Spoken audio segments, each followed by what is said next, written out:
there are some things which we should reasonably and readily expect of our leaders.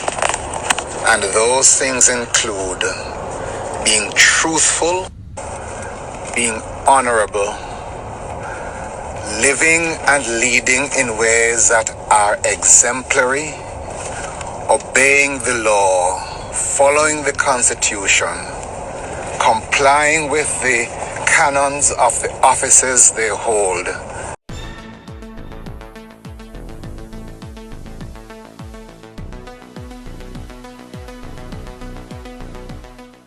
Bless up, ABR family and viewers. Welcome back to the channel. It's your girl, Isabel Rose, and in this one, opposition files lawsuit against the government over gerrymandering of Portmore parish boundaries, as well as MP Darrell Vaz exposed his dunceness and was corrected by Senator Opposition Damian Crawford, as well as Canute Thompson with a very serious message to all Jamaicans.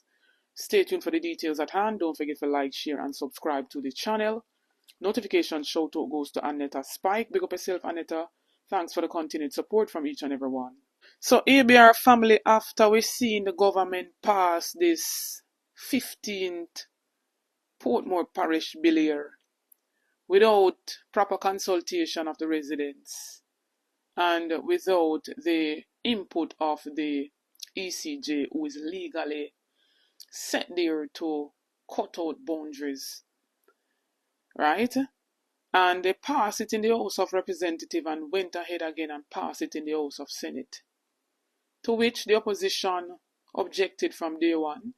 It's not that they are against Portmore from being a 15 parish, but without the amenities, without the people benefiting from the amenities that are needed. You understand? And this push here to get it done before they call the general election. And when the MP stated why it would have been done, we don't need no eyeglass to know that gerrymandering at play heavily.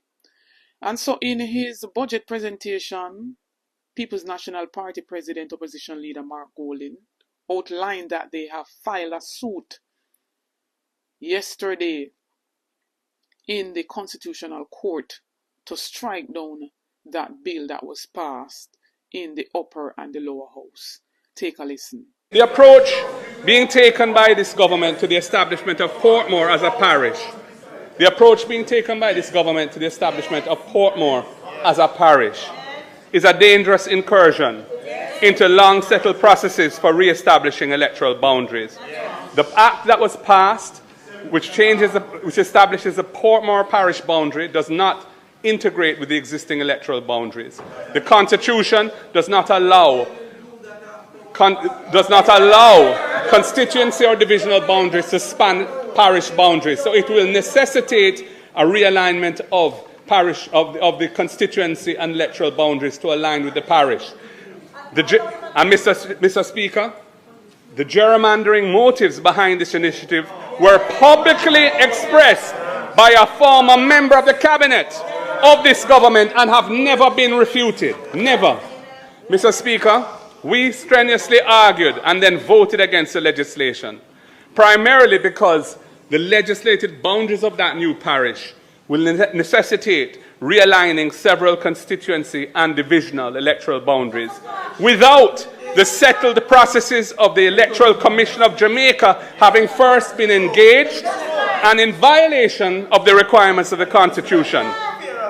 Profound concerns with this approach have also been raised by the present and a former chairman of the Electoral Commission, by a former director of elections, all of whom have made it clear that if the implementation of the legislation is not halted, it will result in a constitutional crisis.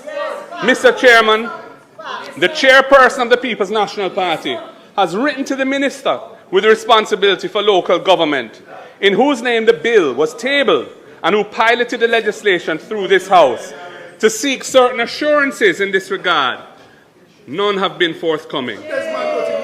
Mr. Speaker, since 1980, Jamaica moved to establish an electoral system in which important decisions to do with constituency boundaries are vested in the ECJ, which has bipartisan representation. The convention since then has been that decisions which result from the processes of the CCJ being followed are implemented with bipartisan support in this House. Yes, yes. This institutional innovation has contributed greatly to the elimination of political violence in the country. Absolutely. It is very sad to see this government going down a path that will undermine this transformational national achievement. And I urge the Prime Minister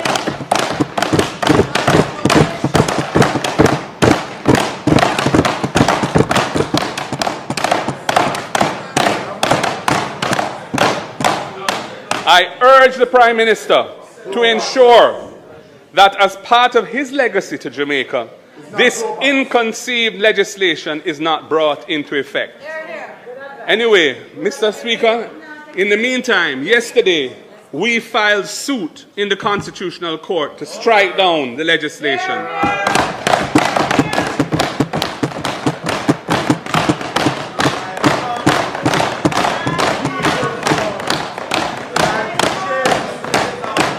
We regard the pursuit of this legislation as a dangerous affront to Jamaica's democracy, which must be vigorously resisted by all lawful means at our disposal.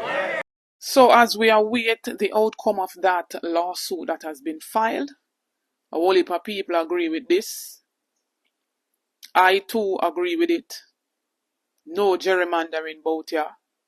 Let the process go smoothly. But before y'all do that, consult with the people, let the ECJ cut the boundaries and get the amenities that's needed. Let the people know how them titles, the changeover and all of that are going to be dealt with before we run for push, for get political points by changing Portmore into that 15 parish before time.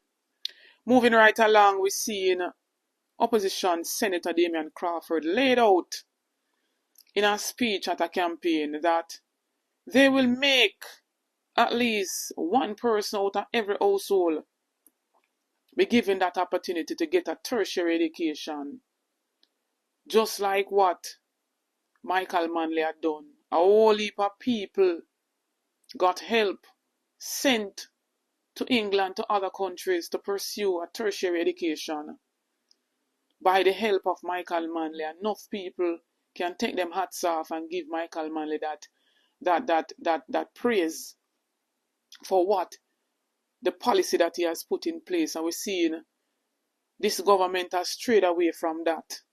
We know that tertiary education is not cheap, but at the end of the day, the People's National Party have vowed, right, to set aside 500 million,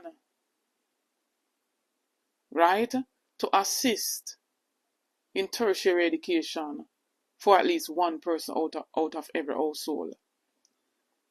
Now what we're seeing, Daryl Vaz, the MP for Western Portland, run out and stated that the opposition's promise of 1 degree per household sponsored by the state will cost approximately 1.5 trillion over 3 years.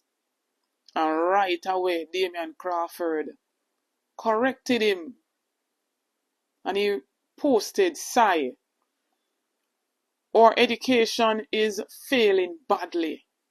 500 million times 3 years is absolutely not 1.5 trillion. Are you mad? That's a 1.5 billion.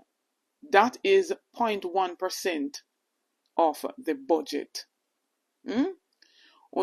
Understand the dunceness and the crassness of the labor rights.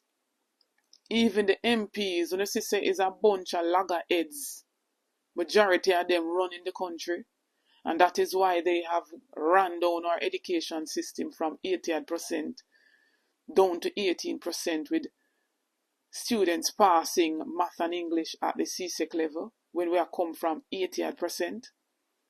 Look at this minister coming out to saying that 500 million times 3 years is 1.5 trillion. Jamaica, you have to make a change. Time come. Time come. Now, last but not least, we're seeing the lecturer at the University of West Indies, Canute, Thompson, with a very serious message for all Jamaicans. And after listening to this, you have to decide. After what Mark Golding has laid out in his budget presentation, the ultimate decision is up to UNO. So when UNO go to the polls, UNO have to decide. Remember to get on yourself on the voters list, closing off the 31st of this month. Go out this general election and exercise on the constitutional right. But listen to this from Canute, Thompson. Our leaders aren't perfect. In fact, none of us is.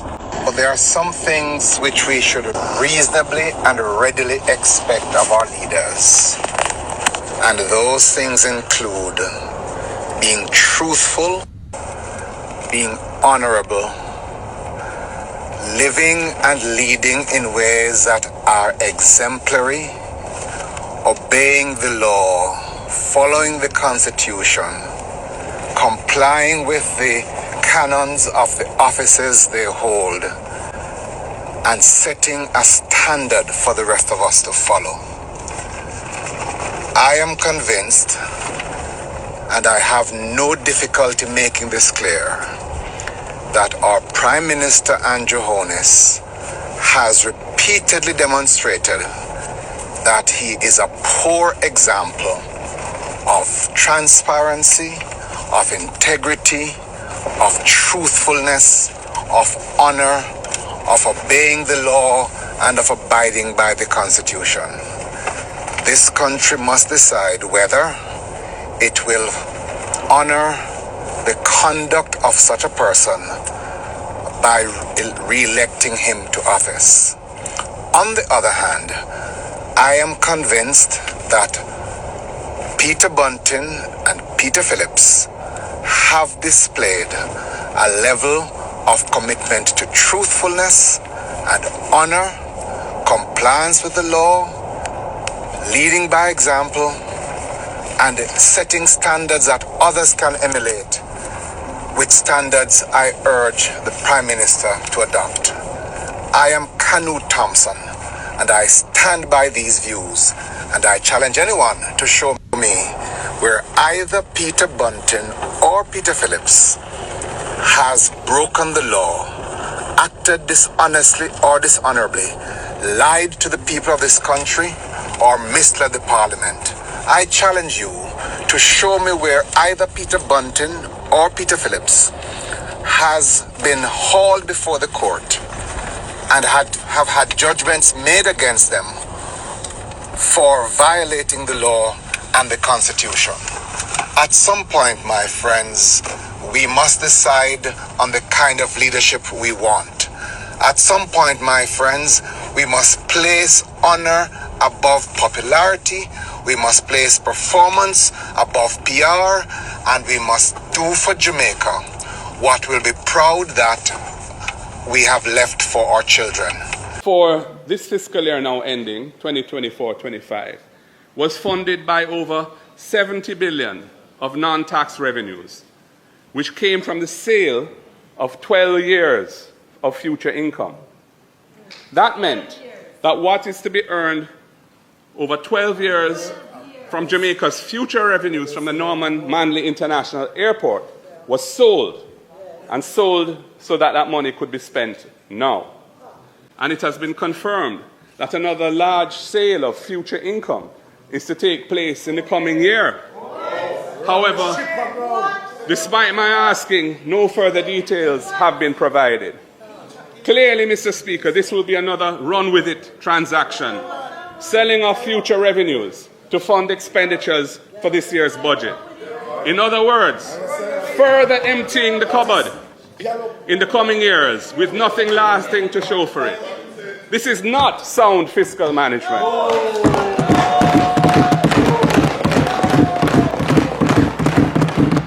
To the contrary, it is playing fast and loose with the future of the country. Go ahead and share your thoughts in the comment section, ABR family. Let me hear what you say on all of this that was outlined in this video. Don't forget to like, share, and subscribe to the channel on the road to 30K and beyond. Help me to get there. Get this video to at least 5,000 likes. Please and thanks. Stay tuned for more videos. Stay tuned for more updates. Big up on yourself.